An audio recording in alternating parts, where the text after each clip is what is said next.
అది 2007 కాంగ్రెస్ సర్కారు fee reimbursement పథకం ప్రవేశపెట్టుడుతోనే పేద విద్యార్థుల కలలకు రెక్కలొచ్చినాయి.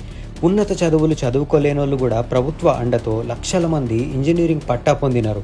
అంతా చక్కగా జరుగుతుంటే మధ్యలో విలన్ లెక్క వచ్చిండు కేసీఆర్.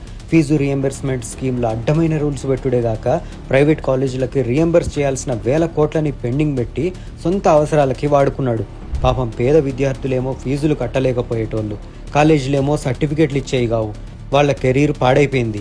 అటు కాలేజీలకి ప్రభుత్వం నుంచి రావాల్సిన పైసలు రాక ఆర్థిక సమస్యలు తట్టుకోలేక ఎన్నో మూతపడ్డాయి. మొత్తం 4,300 కోట్లు పెండింగ్ పెట్టి పేద విద్యార్థులకి వెన్నుపోటు పొడిచిండు కేసీఆర్. మళ్ళా కాంగ్రెస్ సర్కార్ వచ్చినాకనే రేవంత్ రెడ్డి గారు కేసీఆర్ చేసిన పాపాన్ని కడుగుతున్నారు. ఇప్పటికే 900 కోట్లు క్లియర్ చేశారు. మళ్ళీ తక్షణ సాయం కింద 1,200 కోట్లు విడుదల చేసి మొత్తం 2,100 కోట్ల ఫీజు రీయింబర్స్మెంట్ సమస్య తీర్చిండు.